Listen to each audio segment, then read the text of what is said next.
Yo, Casey Guy 2 here, No Nonsense Know-How. Today I'm going to give you a real quick run through on how to replace your fuel filler neck with the capless fuel cap on there, whatever you want to call that thing. On this 2010 Ford Explorer that has a 4.0 liter.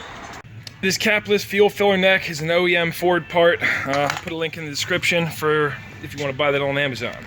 Not going to go into the diagnostics so much because there's a lot of other good videos on there. However, this had a P0456 code. This might's had a P0442, 440, 455, so and so. You got to diagnose your car first and find out what's wrong with it. I'll show you what's wrong with this one though. Very quickly, what I did to diagnose this vehicle is hook a smoke machine up below the hood, and then I noticed right off the rip there was smoke pouring out of here. So I took a screwdriver, pushed down in here. Now when you push down on this capless, you know, it shouldn't be able to do that. It's only supposed to go down when you stick a filler in there, because there's a tab on this side and this side to get depressed. So even when I'm pushing down, it's not locking back out, so this thing's getting stuck. If yours is doing this, you might be able to clean this out and re-lubricate it. However, this customer just wanted to put a brand new one on there and be done with it.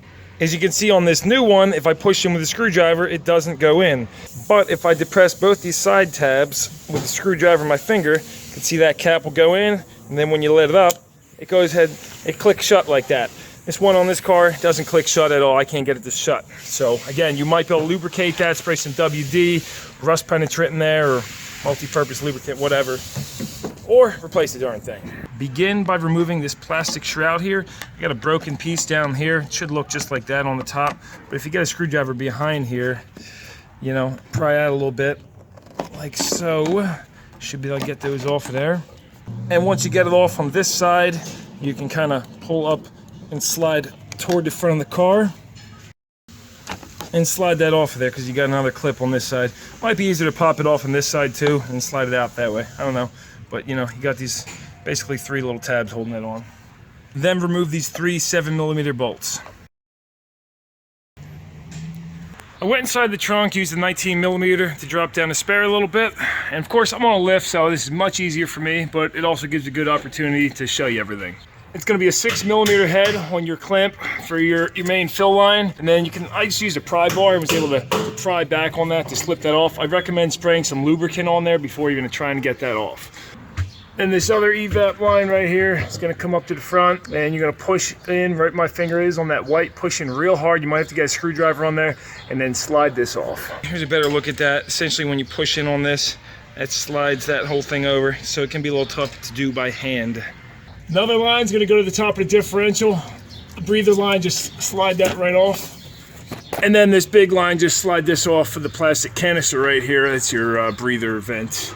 Then remove your two 13mm bolts, hold these brackets on. You're also going to have this Christmas tree connector holding this harness on.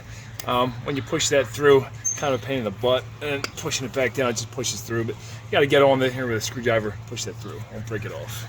And you're loose, ready to get this thing out of here, with the exception of this last one up here, you got to get off. And that one you can get by reaching your hand in here. You see it pokes back in the corner back there, and basically you squeeze these two tabs in and slide that out the back side in here. All right, so I pulled this straight through that way, pop my filler neck down, and I should be able to just finagle this out of here. Yeah, no problem. So I'm going to squeeze that out of here now and slip the new one in place, and I don't think I really need to show you how to put this back together. Not a bad idea to put a little grease over this steel here so you don't get rust. Like I see how this one's starting to rust on top of there. Some grease on the bolts going in the frame, and you're good to go. Quick note, before you go pushing any of these lines back on, make sure to clean all the dust away, and it's not a bad idea to put a little light oil in there on that O-ring. Make sure these are clean when you put them back on. And again, the main purpose of that video was just to show you where it is and give you some pointers on how to replace the capless filler neck in this. If you liked it, give it a thumbs up. Consider checking out the channel and tossing me a subscribe. Hugely appreciate that if you do.